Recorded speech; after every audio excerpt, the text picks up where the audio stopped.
तमाम खबरों के बाद अब बारी है दिल्ली के सियासी इतिहास के बारे में जानने की। दरअसल 1993 से अब तक दिल्ली के वोटरों के रुख को समझे तो उन्होंने हर बार दिल्ली को स्थायी सरकार ही दी है।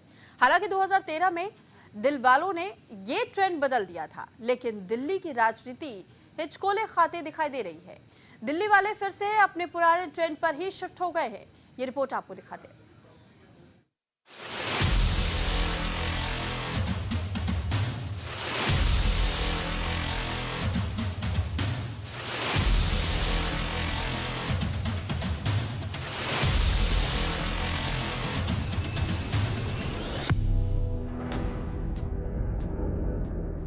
राजधानी दिल्ली देश की राजनीति का सबसे बड़ा अड्डा है। इसीलिए इसे जीतने के लिए राजनीतिक पार्टियों में होड़ लगी रहती है। राजनेता दिल्ली को जीतने के लिए एड़ी चोटी का जोर लगा देते हैं, लेकिन जीत का सेहरा उसी के सिर सच पाता है जो दिल्ली के दिल वालों के दिल को जीतने में कामयाब हो पाता है। मतलब ये कि जो राजनीतिक पार्टियां दिल वालों के दिल को जीत लेती हैं, उनके लिए दिल्ली की गद्दी तक पहुंचने का रास्ता खुल जाता है। पिछले विधानसभा चुनाव के नतीजों को देखने से पता चलता है कि अब तक दिल्ली वालों ने जिसे भी चुना उसे बहुमत के साथ ही दिल्ली की सत्ता की चाबी सौंपी है। बीते 3 दशकों में दिल्ली की राजनीति में बदलाव देखने को मिला।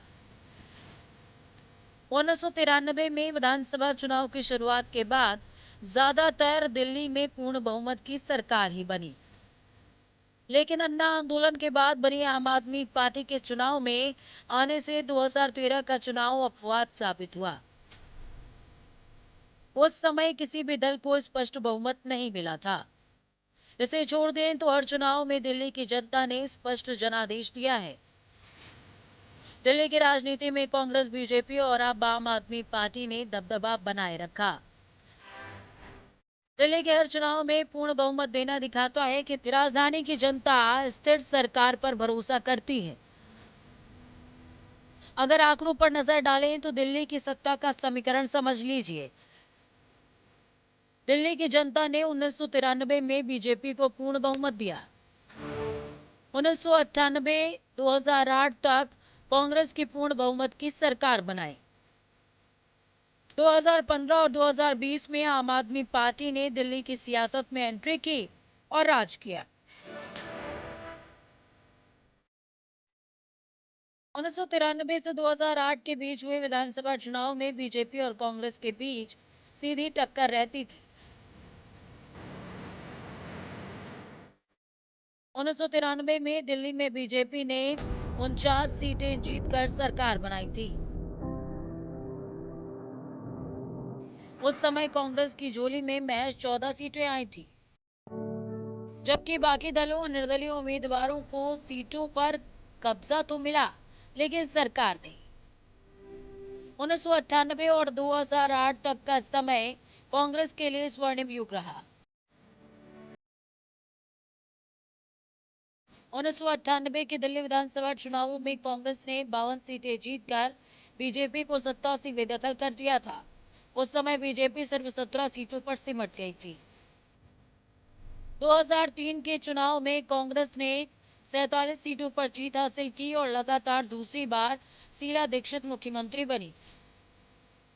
2008 में कांग्रेस ने 43 सीटें जीतकर अपनी सत्ता बरकरार रखी,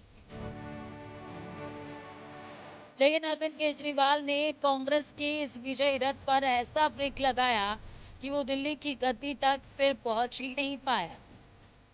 2013 में अरविंद केजरीवाल की अगुवाई में आम आदमी पार्टी ने पहली बार चुनाव लड़ा और 28 सीटें जीतकर धमाकेदार एंट्री की। वहीं दूसरी ओर दूसरे छोर पर खड़ी बीजेपी भी 31 सीटें लेकर बहुमत से दूर हो गई। यानी बीजेपी 31 सीटों के साथ सबसे बड़ा दल तो रहा, लेकिन बहुमत से दूर हो गया। 2008 में 43 सीटें जीतने वाली कांग्रेस मात्र 8 सीटों पर सिमट गई। ये पहली बार था जब दिल्ली का चुनाव त्रिकोणीय। उसके बाद से लगातार दिल्ली में यही हालात है। आम आदमी पार्टी की धमाकेदार एंट्री के बाद सत्ता से बाहर हुई बीजेपी और कांग्रेस अब तक अपनी खोई हुई सियासी जमीन तलाश रही है। लेकिन अरविंद केजरीवाल अपनी नीतियों से हर बार दोनों ही पार्टियों को मात दे रही है। लेकिन इस बार हालात के साथ समीकरण बदले हैं। ऐसे में माना जा रहा है कि दिल्ली फिर से अपनी परंपरा को तोड़कर 2013 के इतिहास को न दोहराती। अगर ऐसा हुआ तो दिल्ली में बहुमत की सरकार बनना मुश्किल हो जाएगा। अगर ऐसा हुआ तो ये दूसरा मौका होगा जब दिल्ली में गठबंधन की सरकार बनेगी। न्यूज इंडिया के लिए संजीव कुमार की रिपोर्ट।